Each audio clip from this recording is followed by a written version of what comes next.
All right, please be seated. I'd like to welcome everybody this evening to another Peaceful Solution Character Education Teachers Certification course. All of us are striving to be teachers of the Peaceful Solution, everybody that's here and those of you online. Everybody is a teacher to some degree, everybody, because people learn from your actions, your attitudes, the things you say. So we're all teachers already, and so what we want to be, though, are teachers of peace, teachers of the Peaceful Solution Character Education Program, learning how to live in peace instead of what we've got before us. When you look around these days, it's really amazing. So we're going to be starting out in a new book tonight. If you could look at the overhead. It's the Respect unit, okay? And we're going to go through an overview of the book tonight and then get started with the preface and possibly the introduction. And then William will follow on Wednesday, 12/7/22 at 5:30 p.m. That'll be the next class you can look forward to. William should be teaching that class. So let's just get right into it here. What is a teacher anyway? You know, I kind of touched on that just a moment, but let's take a look at the overhead here.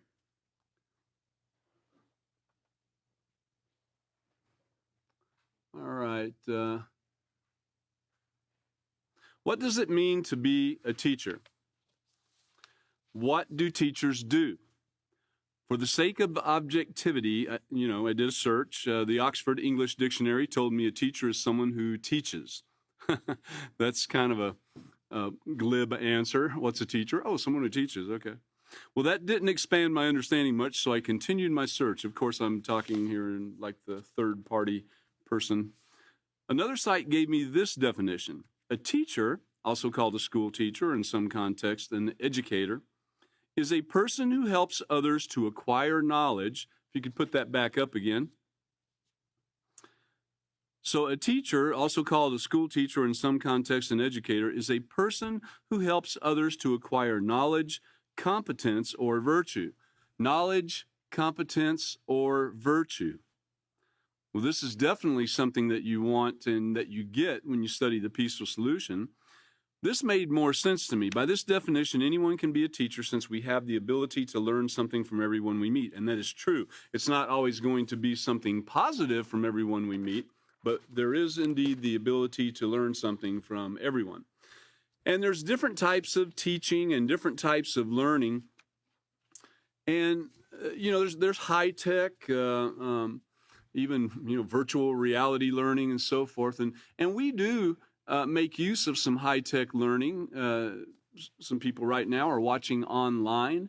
So we have courses that are available online. We have books that are available online that can be downloaded and so forth. But I'm going to talk a little bit about the low-tech approach to learning right here. If we could get the overhead again. Okay, the low-tech approach to learning. While technology undoubtedly has changed education, many educators opt to use a more traditional, low-tech approach to learning. Now, as many of you know, the author of The Peaceful Solution did adhere to a more traditional way of learning, which not only was, seeing and hearing, but writing also, because some people learn in different ways, and he wanted to make sure that everyone had the opportunity to learn the Peaceful Solution. So some learning styles require a physical presence and an interaction between the educator and the student. Additionally, some research has shown that low-tech classrooms might boost learning. For example, now get this, students who take handwritten notes have better recall than students who take typed notes. I would venture to say that both of them have better recall than the student that takes 0 notes. So let's keep that in mind. And of course, the author of The Peaceful Solution, Israel Hawkins, always taught us to take notes to help our recall. Another downside of the technology in the classroom might be that students exposed to spell check and autocorrect features at an early age might be weaker in spelling and writing skills as time goes on. Ultimately, tailoring the learning experience to different types of learners is incredibly important, and sometimes students work better with a low-tech approach. And that's kind of what we're doing here, because with the peaceful solution, we focus on all types of learners. Get this. Here's some examples. The kinesthetic learners have a need for movement when learning, and teachers should allow students to move around, speak with hands and gestures, and so forth. And these are people who need to be active in learning, not just sitting there. They might even find it hard sometimes to settle down and take notes, so they might be just getting the high points. The expeditionary learning involves learning by doing and participating in hands-on experience. Students might participate in field work, learning expeditions, projects, case studies, and this is what we do in the Peaceful Solution. In fact, every chapter has some type of case study or some type of activity so everybody can be involved in this type of learning experience. Projects or case studies to be able to apply knowledge learned in the classroom to the real world rather than learning through the virtual world. And this is the real world that we're in. And many types of vocational and practical training cannot even be learned virtually, whether it be a laboratory experiment, woodworking, or so forth, okay? So we want to take notes, and handwritten notes are by far the best because you're moving your hand and working your entire person.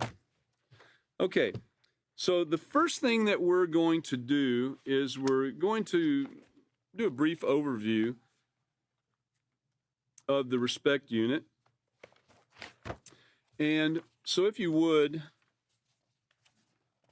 turn to Lesson Plan 1, page C with me. It's the beginning of Chapter 1, Lesson Plan 1, page C, and it is a note to the teacher. A note to the teacher. And what we're going to do is we're going to look at these notes to the teacher, because that gives us kind of a basic statement for the chapter and kind of what we're expected to do along the way. So chapter 1 is the value of respect. Now, if you look halfway down at the beginning of the second paragraph, the sad fact is that many people perceive disrespectful behavior as normal in today's world. And I think if you look around, you could agree with that. Even television commercials or commercials on the internet and so forth that a person might see, you see a lot of disrespect being displayed. And it seems to be like a normal thing. And so students really see nothing wrong with the opposition to authority and ignoring instructions and so forth. So this particular chapter will enable students to have a greater understanding of how respect can improve the overall quality of life. Notice the overall quality of life. It's not just respect, but it's all the things that we've learned: character, acceptance, self-control, respect. So it takes all of this to work together, and it works synergistically, actually. So included in this chapter are discussions on the basic fundamentals of respect, which must be applied to all life, the importance of valuing and appreciating others and their property, and also how to avoid disrespect. And that's in chapter 1. Now let's go on over to Lesson Plan 2, page A. That's the first page there for chapter 2. The title for chapter 2 is Respect for Myself. And this is the note to the teacher, which would be the note to us. So someone once said, if we are to achieve real peace in the world, we shall have to begin with our children. And that is so true. In fact, that's how peace, or the lack thereof, begins, is with the children. Second paragraph. This lesson, Respect for Myself, will focus primarily on the importance of acquiring self-respect as an essential part of positive moral character. Children often devalue their own worth as human beings, and this lack of self-respect sometimes results in choices that lead to risk-taking behavior.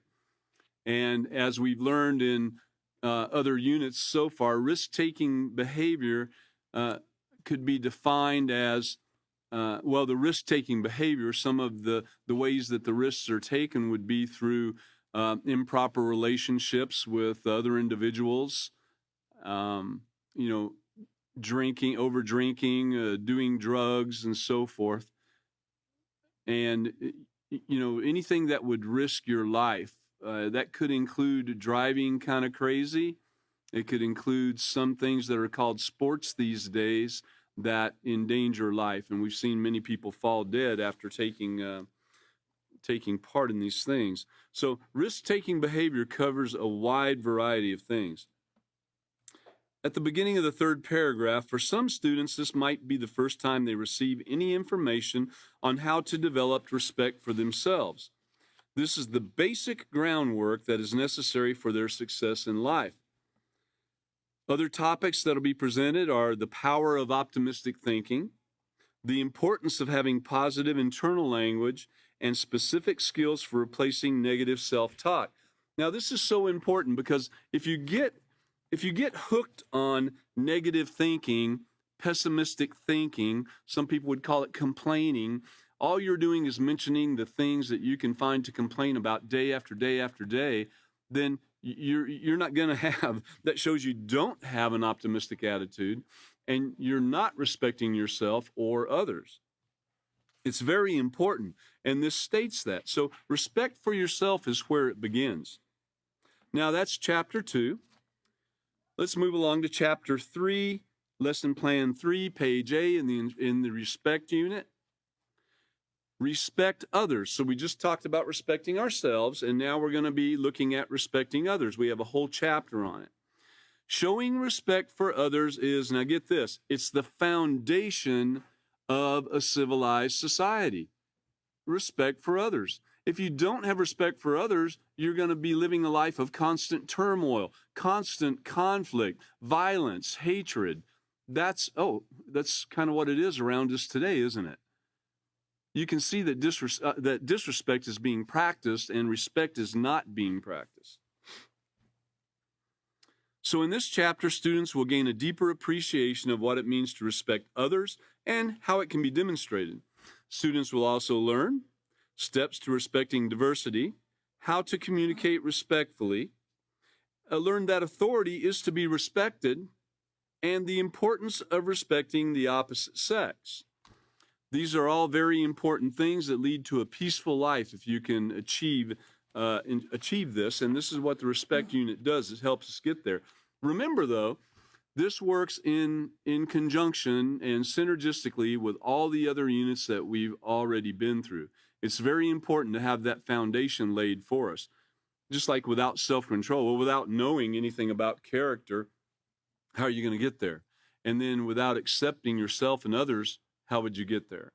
Without being able to practice self-control, you wouldn't even pick up a book and look at it. And then not having respect. You'll find that this book here is, I find it to be, right behind the self-control unit in fact, it was probably the second most requested book to be taught in the public schools. Now, chapter 4 is called Respect in Society. Because we live in a society characterized by diversity in culture, respect must be practiced consistently if we are to eradicate violence, crime, and racism. In this chapter, if you look on down, in this chapter they will learn that the students will learn that respect is necessary on a societal level. They will explore some of the adverse effects of disregarding the rules that govern respectful interactions. Other topics are violence and crime result from a lack of respect for others. How could you rob somebody if you had respect for them? How could you break out the windows of a local grocery store if you had respect for the owner of the place? Disrespect in the form of racism has robbed millions of people from their dignity and even their lives. The role of the media in perpetuating disrespect, we're going to cover these things. Why people choose to show disrespect in society. How society benefits when all its members consistently demonstrate respectful interactions, consistently respecting others. Okay, let's look on over to chapter 5, lesson plan 5, page A.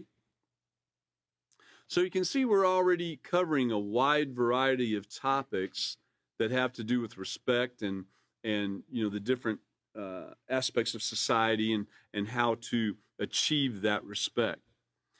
So chapter 5 is responding to disrespect, and I would say out of all the chapters in the respect book, this is probably the most possibly the most discussed. Responding to disrespect. How do you do that? How do you respond to bullying? That's an age-old question. How do you? Of course, some people would say, well, hit them back. Don't you come home here if there was a fight and you ran from it, don't you come home. You're going to get whooped again. Or, if you got whooped, you're going to get whooped again. People have heard these things from their teachers, their guides, their parents, family members, and so forth. And that's disrespect. It never works, fighting back. So this unit would be incomplete if it did not include a chapter on how to respond to the disrespectful behavior of others. There's no doubt that we live in a society that condones all forms of disrespect. Once again, look around. None of us, our children most of all, are immune to it. And despite the best efforts to consistently treat others with care and concern, some will respond to respect with disrespect. Therefore, an integral part of building a positive moral character, and that's what we're looking to do, and that's what we're looking to do as teachers, and also sharing that information and imparting that knowledge to our students. And when we teach others peace, we get peace in our lives. When we teach others how to conduct themselves properly, we learn how to conduct ourselves properly. So therefore, an integral part of building a positive moral character is ensuring that children are taught how to handle disrespect from others in the most peaceful manner possible. Again, fighting back doesn't work. Someone calls you a name, calling them a name doesn't work. It doesn't bring peace. In fact, the way we've been taught, and I say we, if you're my age or close to it, you've been taught the fighting back, or don't let anybody talk to you like that, or you're a man, aren't you? Are you a man or a boy? I'm a man, you can't talk to me like that. These are the things that we've been taught up till learning about the peaceful solution. And so it seems a little strange right at first, especially when some of the suggestions in the peaceful solution on how to respond to disrespect, you might think, well, that's kind of corny, or hey, you couldn't say that to somebody, or man, that sounds stupid. I've heard these comments before, but it's only because we've been taught wrong up till this point, and we've been taught all our lives. So of course it sounds different than what we would do. It doesn't mean it's not right. It just sounds different. And so as you delve into the peaceful solution, as you become one with the peaceful solution, and you start conducting yourselves according to the peaceful solution character education, then you'll start seeing that, hey, it doesn't sound so strange anymore to hear the right way to do things. Think about it. All right, looking on down, getting even is at the root of the problems of verbal and physical abuse, murder, and suicide that occur on school property. Through character education, we can teach our students that there are ways to respond to disrespect other than retaliation, violence, and aggression. Topics covered. The role of self-control and humility in responding to disrespect. Yeah, you've got to have self-control and humility. How to deal effectively with emotions that are triggered by disrespect. We've learned a little bit about emotions already, and how emotions, trigger things. Think, feel, and act. That's how it takes place. It begins with a thought, which turns to a feeling, which turns to an action. And these emotions are strong, very strong. And the influences around us have an effect on our emotions and how we deal with people. So also how to be assertive and use I messages in responding to disrespect. Instead of, you made me feel this way, it's, I'm feeling this way right now. I know somebody that started doing that recently, and they now mention instead of attacking and condemning, I've seen this person go from that to saying, I'm feeling a little bit of anxiety right now, or I'm feeling a little bit frustrated right now. And so then what that does, it gives the person that's striving to be a teacher of the peaceful solution and a student of the peaceful solution, it gives them the opportunity to serve. It gives them the opportunity to jump in there and see what they can do for that person, rather than, the fighting back and, no, I didn't do that. So it's pretty great. It takes a little bit of time to get used to using these I messages, but it works. Also, topics covered would be how to respond to the disrespect of a bully, how to respond to disrespect from the opposite sex, and how to handle correction for unintentional disrespect. Now, we're going to learn about the different types of disrespect along the way. I don't want to be a spoiler, but there are 4 types of disrespect which you're going to learn about, and all of them are a little bit different. You might be thinking to yourself right now, what are those types of disrespect? Well, we just heard about one of them, unintentional, That means there's also intentional. So we're going to leave the rest to the teacher of the chapter that teaches it. So, okay. Moving on to chapter 6, lesson plan 6, page A, the beginning of the chapter 6, developing a respectful reputation. So important in life is our reputation. It has something to do with every aspect of life. Even these days, when you go to get insurance on a car, your reputation comes into play, and it has a great bearing on how much you pay for insurance. If your reputation is that you're a wild driver that has many tickets for, hazardous driving, burning the tires off the car, speeding and great excess and so forth, or had 3 or 4 wrecks, your insurance is going to be a whole lot higher than it would be if you were a careful, a conservative driver. Also, they even look at your social scores. They look at your credit. Every insurance company looks at credit to see what your reputation is as far as financially how things go. You're a bigger risk if you are a credit risk. You might need some money and decide to just go ahead and burn this car because you haven't been able to sell it, and I'll just burn it and get my insurance on it. No, they're already looking out for you. Reputation is very important in every aspect of life. So many people go through life not realizing that their every action and interaction establishes a pattern of behavior that determines their reputation. It's a pattern of behavior. Look on down through this 6th chapter of the Peaceful Solution, character education program. You can teach your students about the importance of building a reputation that is positive and admirable from the start. By doing so, you help them to avoid the choices that can damage their character, reputation, and future aspirations. Now, I've known some Peaceful Solution counselors, Peaceful Solution teachers that have been at it for a very long time, and they're very willing and able, they're very willing and able to help you to avoid the choices that damage your character. You can call them on the phone, talk to them, and say, this is what's going on in my life. I'm thinking I might ought to do it this way or take care of it this way or what have you. And they can help guide you and give you recommendations and remind you of the peaceful solution along the way. So you can protect your reputation, your character, and your future hopes and dreams. Other topics covered are common choices that often lead to a negative reputation. Positive character traits are the foundation for a respectful reputation. How to evaluate interactions to determine the type of reputation they are developing. The importance of changing negative behavior in order to improve their reputation. This is for your students. And keep in mind that also reputation comes into play when you're looking at friends. What are you going to do? Who are you going to hang around with? Who are you going to spend time with? If the reputation of the person is that they're thieves or,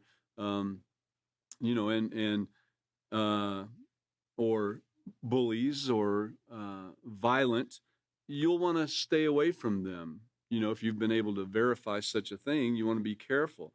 On the other hand, if their reputation is that they're considerate, they show care and concern, they're very honest and so forth, then that would be a person that you could probably call your friend after a period of time and after you see exactly how they are. We need to keep those things in mind as a student and teacher of the Peaceful Solution.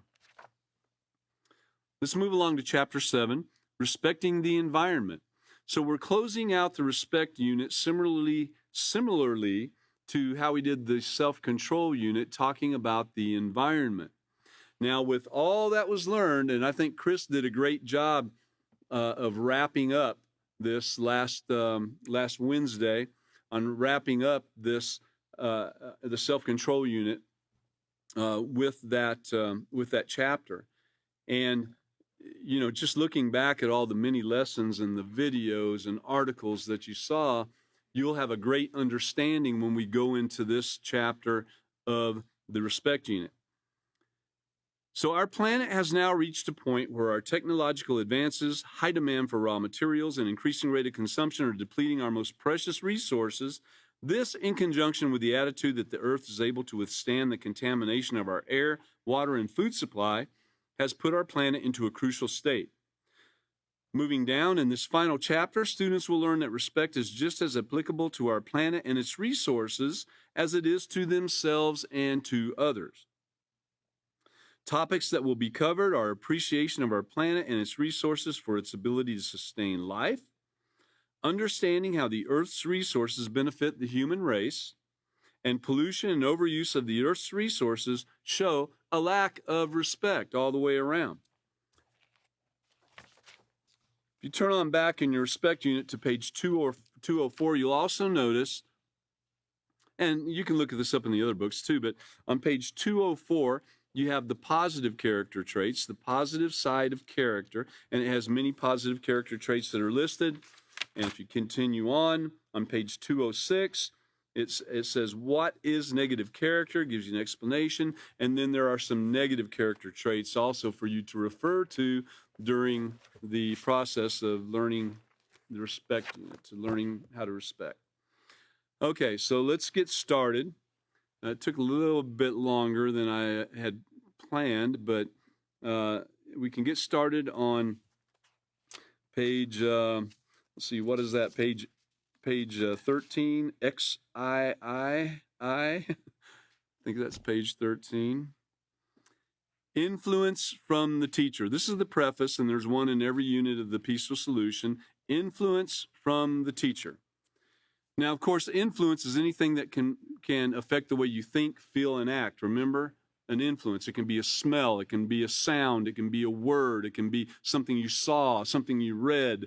Anything like this. Influences are all around us. It can be a color. It can be a food. They're anywhere and everywhere all around us. And so this influence from the teacher plays a very important part on our early years. And so thinking back, this is actually a letter.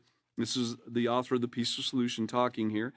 Thinking back on my early school years, I remember. Now, remember, think back on your early school years. Remember, what were the influences from the teacher? Think about it for a moment. All of you know a teacher that had a great influence upon you, whether it be on the negative side or whether it be on the positive side. I can think of them right now. They're going through my mind right now as we speak. So remember that. Think back on it a minute. But many things taught by my teachers that were not part of the regular curriculum, like math, science, spelling, reading, and so forth. I mean, there's a couple teachers that really stand out on what they taught me about, like math, for instance, and particularly one in reading, where we did speed reading, and I remember it was flashing up there. I mean, you had to keep up with it. It was really interesting to do. Not that we should really speed read through things. We need to slow down and look at every word. But I remember these things.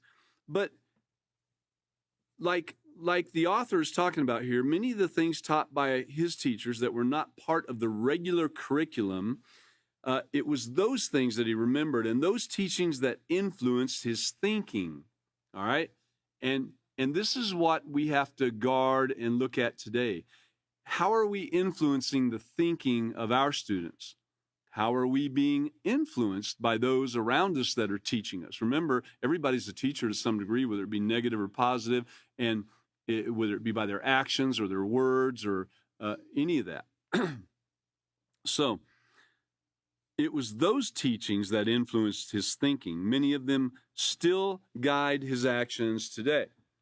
So it wasn't necessarily the math and spelling and reading and that. It was the extracurricular things. How did the teacher respond to students? How did the teacher respond to students that were causing a little problem in class? How did they respond to students that did extremely well? Were they the class pet and, really showered with honor and glory above any of the other students and made the other students feel bad? How did the teacher conduct themselves? And how did they conduct themselves after school? Excuse me. I remember growing up, and there were teachers that I would run into at the grocery store or, other places. And so you see kind of a little bit into their life outside of school too. So this is the character, though, the character that we're looking for, the teachings that influenced the thinking. What was the character that was being taught? And thinking back, of course, those teachers, who influenced you? I remember very early in my childhood, even before my school years, things my parents taught me that actually guided my interaction with others. Now, one statement that I heard more than once from my father, excuse me again, in the face of some frustrating event was, "Son, 2 wrongs do not make a right." Now, what you see there is guiding and counseling taking place with just a statement. Now, I know there were many more times that his dad and mom alike had many things to say that guided him and counseled him to, acting right. But this thing, "Son, 2 wrongs don't make a right," many of us have heard these things. But look at society today. The answer is hit them back. That's 2 wrongs. That's 2 wrongs, and we know it doesn't make a right. It doesn't add up.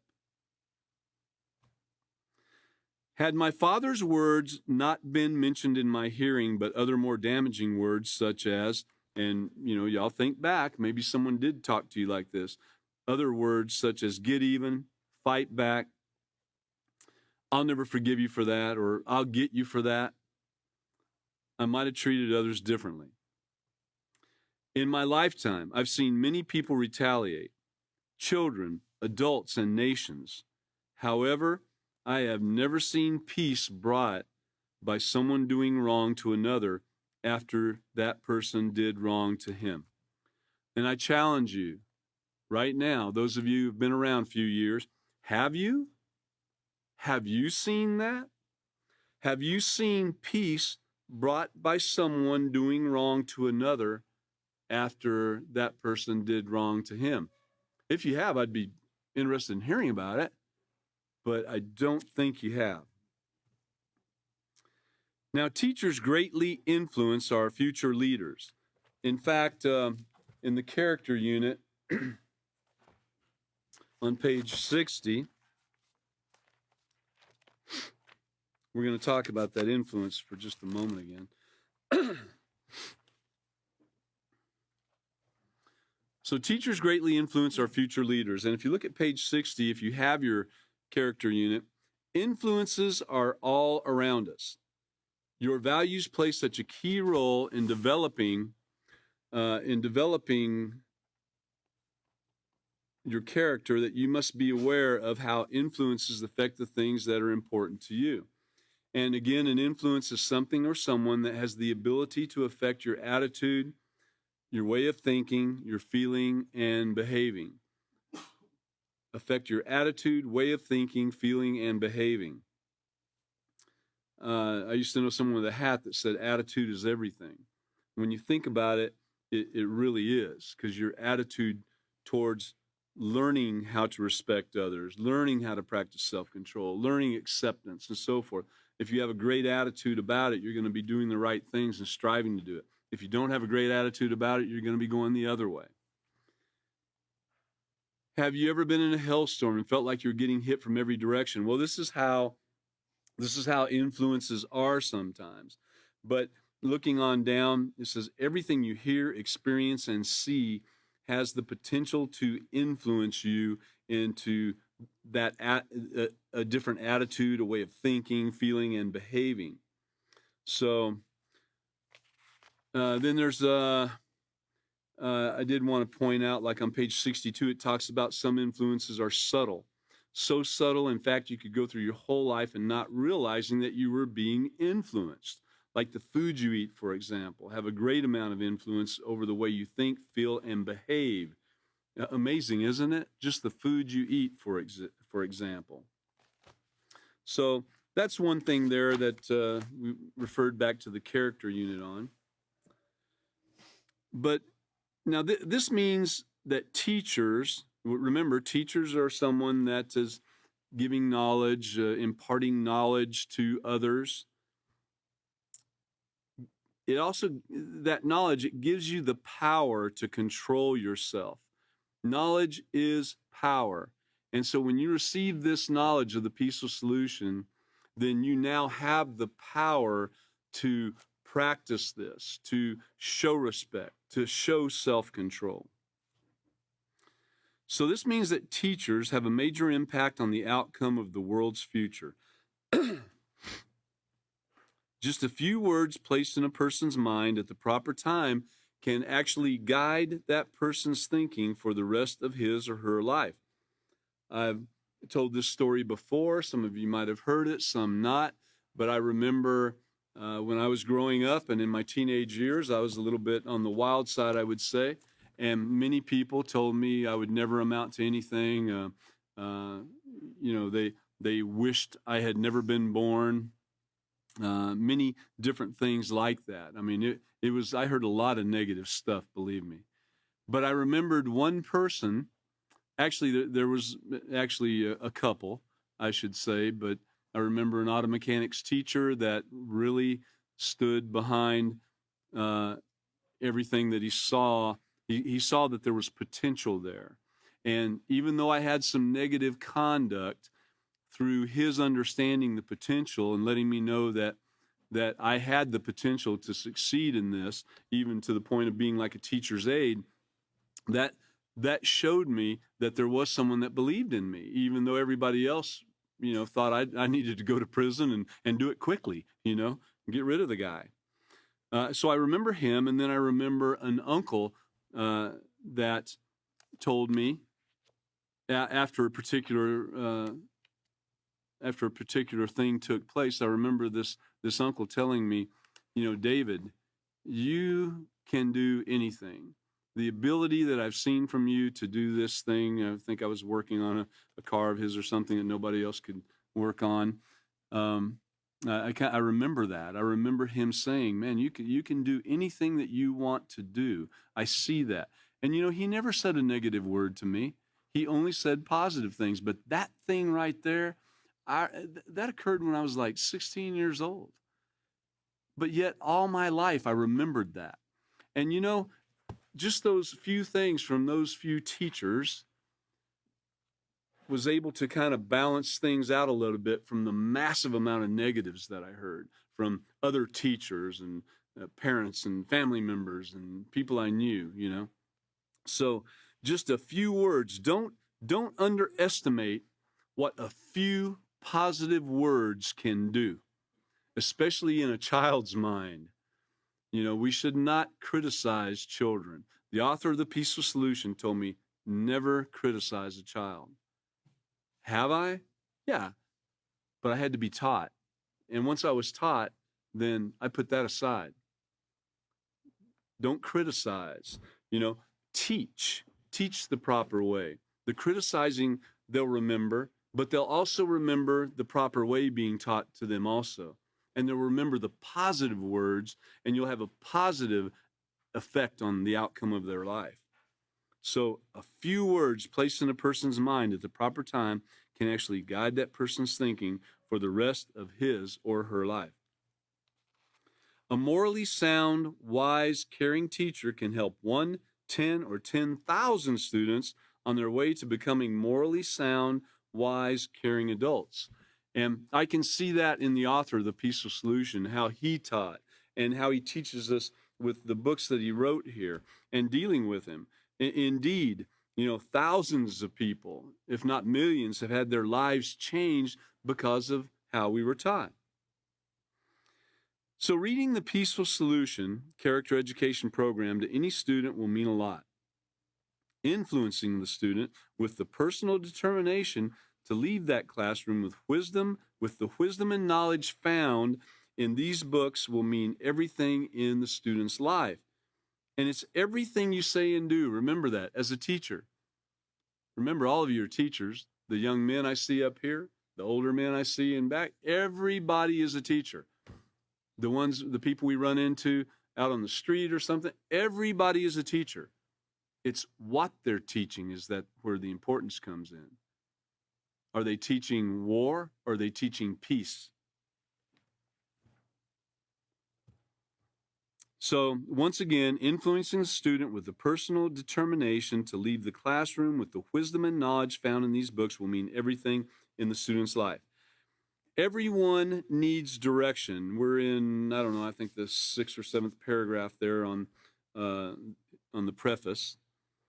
Everyone needs direction. Now, notice it says everyone, so that means you too, and me too. We all need direction.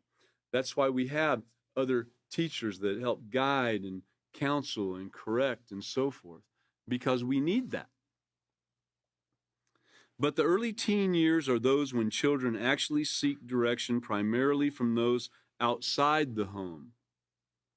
Most children during these years feel that they know everything that their parents even know. Therefore, they will listen more closely to those outside the home, thinking they will learn things that their parents don't know. And this is always interesting. We've all been there. Anybody that's gotten past those teen years knows when you look back, oh yeah, I remember that. I remember thinking I knew more than my parents did. I remember thinking I knew more than all the adults knew. It wasn't just limited to my parents. So there's think of how many more choices there are now with the advent of the internet. Well, with television, in our lifetime earlier, but then with the internet as it came along, there's so many more choices where children, teens, young adults, they have so many options to go out there and learn those things that they think we don't know. They learn the things we don't want them to know. Even as we get older, there's plenty of people that still have made use of this internet in the wrong way, using it for negativity instead of positivity. And there's many of us that are guilty of that. When the internet first came out, it was like an amazing thing. And even now, it's so easy with just the push of a button to go into La La Land and then look back and say, what am I doing? How did that occur? How is that the peaceful solution? I could have been studying the peaceful solution. Well, let's look at page 6. Back in our character unit again, page 6, and that's talking about values. Now, these, moral values play a key role in our character development. Values are what you believe in or feel strongly about. This is page 6 in your character unit, if possibly you have it. But values are what you believe in or feel strongly about, and they also play a key role in developing your character. The sum total of everything you value becomes your value system. Now, some people have even people, you'll find some people that have never even been taught the peaceful solution, that they haven't been able to wrap up all their values into a positive bubble, if you will, where it all works synergistically together. They've got negative and positive things working inside them. And so some people have a high value placed on human life where they would never think of taking a human life, whether it be through, what they call abortion, or war, or whatever means. There are many people who have that high value on human life, and they just would not do it. And they haven't even been taught the peaceful solution, but they've got that one thing.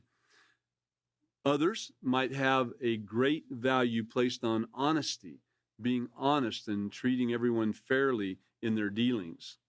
Others might have great respect for the opposite sex, never thinking about taking advantage of another, or condemning or belittling or physical violence towards another, and so forth.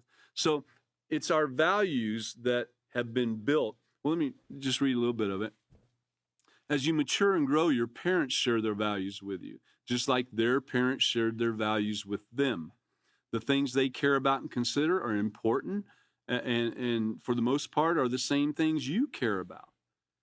That's why you get so many people that, I hear from some that say, well, I was raised a Republican, my mom and daddy was Republicans, so I'm a Republican, or I'm a Democrat, or I'm a Baptist, I'm a Catholic, whatever the case might be.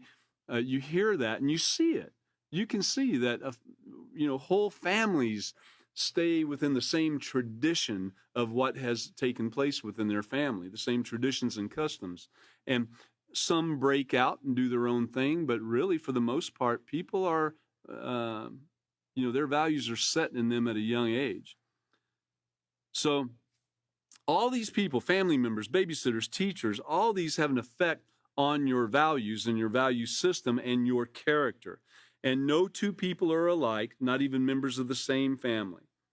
We can also be affected by our culture, religion, and so forth. This is very important. Values are a very important part of the peaceful solution. And as you learn the different aspects of peace and the peaceful solution and teaching these, you also might see your values, hopefully you will see your values change to where you have a very positive value system. So the stage is therefore set because the teacher is exalted in the students' minds as the one having the answers. Hence, we dedicate this book to the teachers, the world leaders of tomorrow. So as a teacher, one of the things that we look forward to doing is serving other people, helping others, and giving this knowledge that we have, giving it to others so that they can too have that same knowledge and power to achieve respect, self-control, peace in their life, great values. Page 88 in the acceptance unit. I'd like to read that before we go further. I'd like page 88. I know most of you would not have that with you tonight, but just remember page 88. Helping others equals value and worth. Have you ever considered how many people you know and see on a regular basis? Your family, friends, and teachers are only some of the people you communicate and interact with daily. What effect do you have on each other's lives, intertwining? By consciously making an effort to willingly help and share knowledge with others, you can improve their lives and give meaning and purpose to your own. Now, let's read that again. Think about this.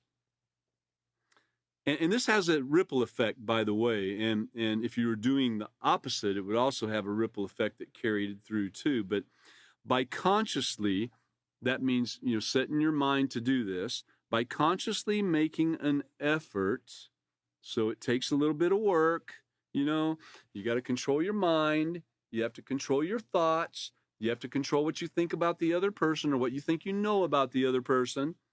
By consciously making an effort to, get this, willingly help, not being forced to, willingly help.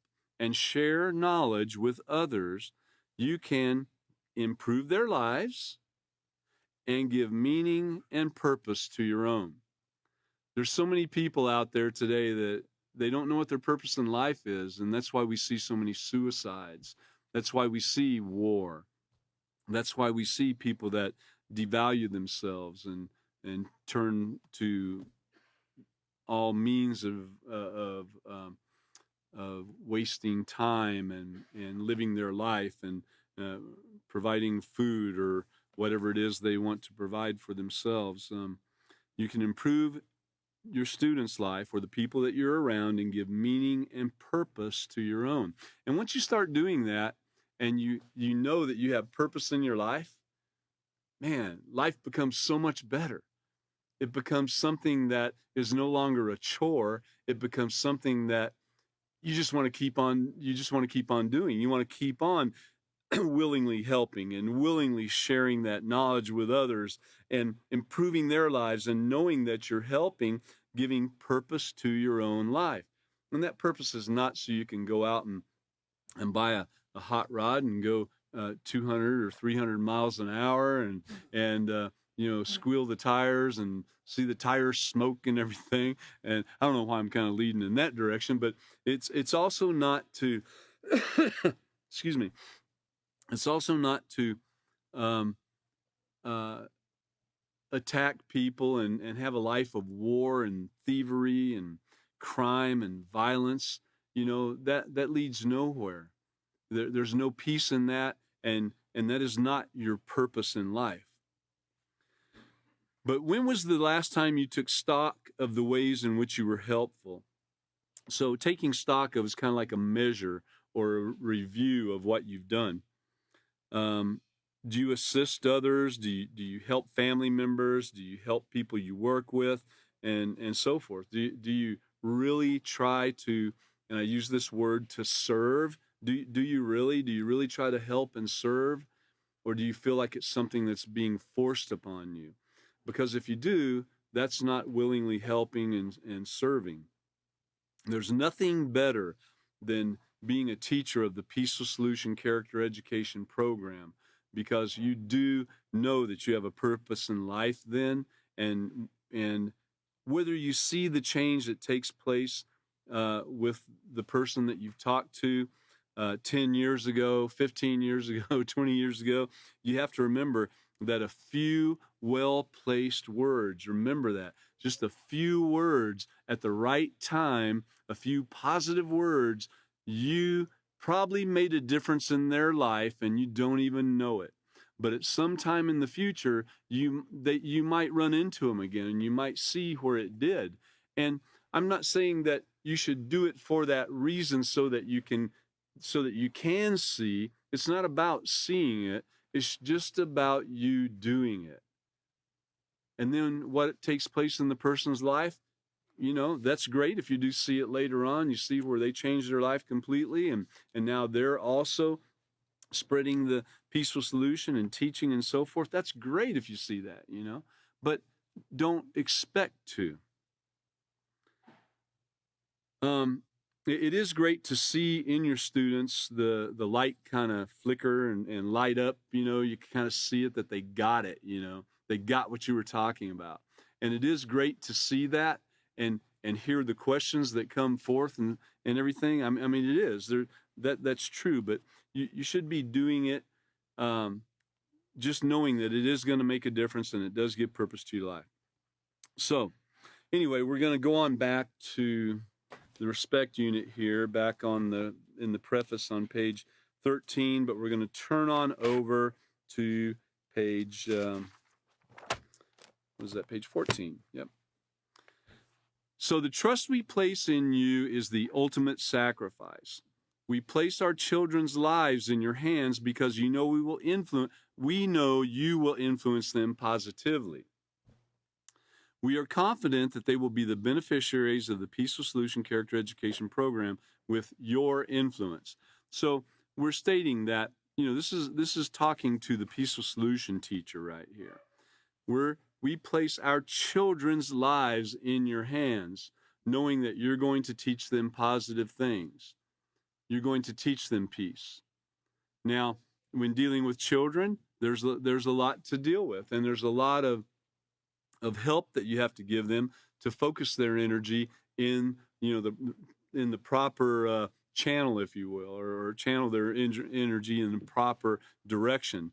So there's a lot of work there that has to be done in dealing with children, teens, adults. I mean, you name it, it's all there, and it's a great challenge.